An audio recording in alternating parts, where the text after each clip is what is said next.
Well, howdy there, Internet people. It's Bo again. So, today we are going to talk about the news, staying informed, why you should or whether you should, especially if it feels like you can't change the things you want to. You can't alter the outcomes. You just get to keep score. And if that's the case, what's the point of even paying attention? We're going to do this because I got a message that came in from somebody. I'm not going to read the whole thing because it's pretty lengthy, but in relevant part, it says, a few months ago, I read Amusing Ourselves to Death by Neil Postman, and he pointed out that if you're the average person, most of the headlines you see in the news are things that don't affect you and that you can do nothing about. And goes on to talk about the person seeing some of their friends, monitoring everything, watching all of the horrible things that happen, but they can't do anything about it. And they're just basically filling themselves up with rage and grief. And the person asks why they should stay informed. They don't want to check out, but they don't understand what they can actually do. When it comes to foreign policy and the events that most people probably are imagining, you're kind of right. There's not much you can do. Not right now. I want to be clear about this. That doesn't mean that there's nothing you can do, just that the effects are limited. And those people who are out there burning themselves up, I hope you continue to do it. Because while you may not be able to drastically alter the outcome, you might be able to change it a little bit. Imagine if there was constant pressure about the U.S. drone program when it was at its height. You wouldn't have stopped it, but you could have curtailed it. If you're talking about a major conflict, the foreign policy machinery, it is really well oiled. You're not going to be able to stop it. But you might be able to encourage restraint. You might be able to shave a few days off of it. And that could be hundreds of lives. So it's important to remember that when the stakes are as high as they are, when you're talking about foreign policy, even something that isn't a drastic outcome, well, it really matters to some people. But that doesn't help somebody who doesn't want to burn themselves up.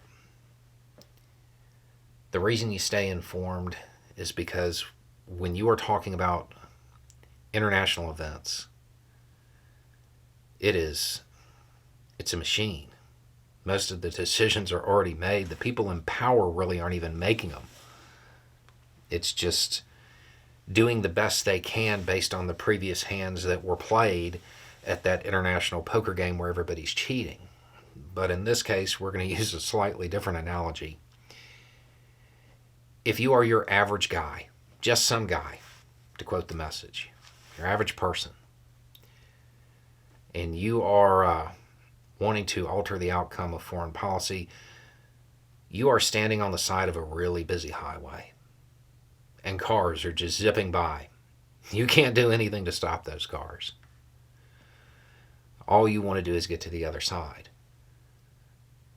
But they're blocking your way.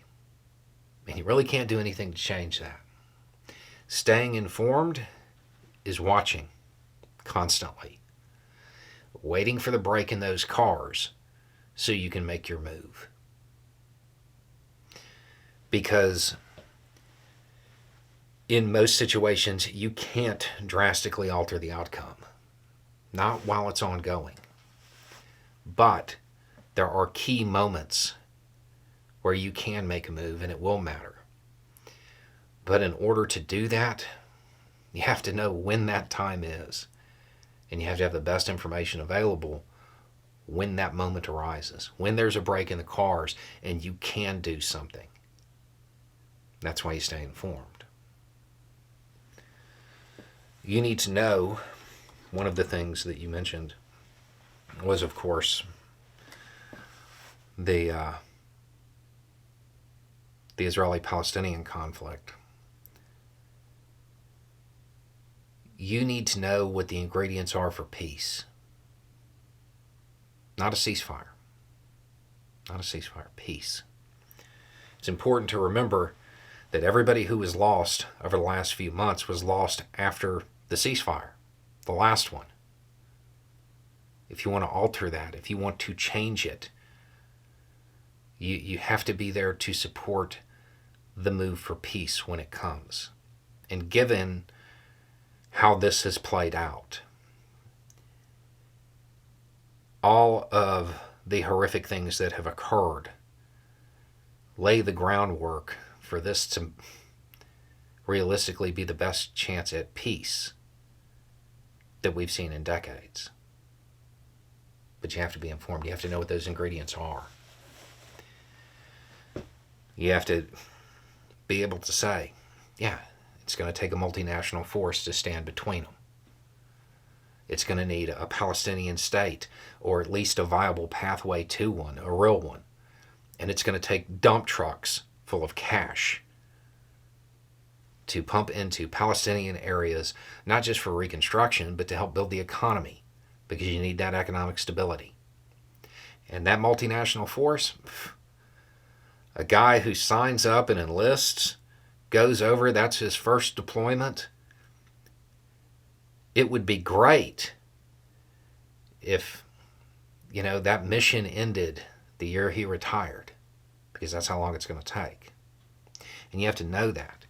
You have to know that so when a plan surfaces, you said you watch both channels, like the one we talked about over on the other channel that got leaked, the McGurk plan.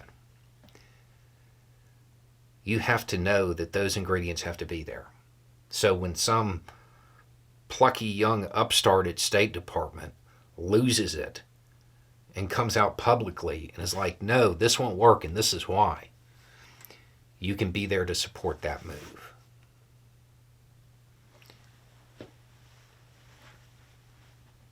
Realistically, this is the best chance for peace that I have seen in 20 years. The conditions that were created by all of this. The problem is that people are very much locked into a cycle.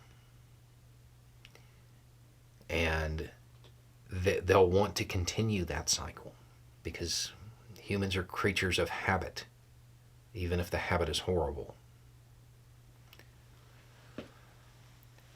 There will be people who, in the aftermath, try to forge a real peace. You have to understand the foreign policy machinery. You have to know what the ingredients are. And you have to stay informed so you can see that break in the cars. That's the reason. When it comes to domestic stuff, it's much easier to affect change. A lot of the stuff that has zero chance of massively altering the outcome in a foreign policy situation, it would work domestically. It's one of those things where staying informed lets you know when you can do something to really affect change.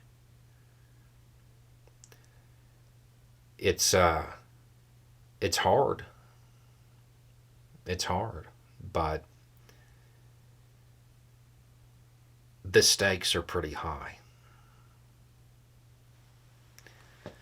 So I understand it.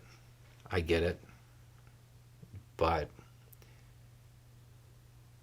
staying informed, learning what you can do, and being ready to do it when that break in the cars, when that golden moment arrives. It's the kind of thing that changes the world. And you need a lot of people to do it too. I understand what you're saying about your friends. Just, they are putting in a lot more work and suffering a moral injury because they probably think it's worth it. I would imagine that most of them know that the odds of drastically altering the outcome are slim. I would imagine that most of them understand that they're doing that for just a few small changes. But those few small changes, when you're talking about situations that are life and death, they matter.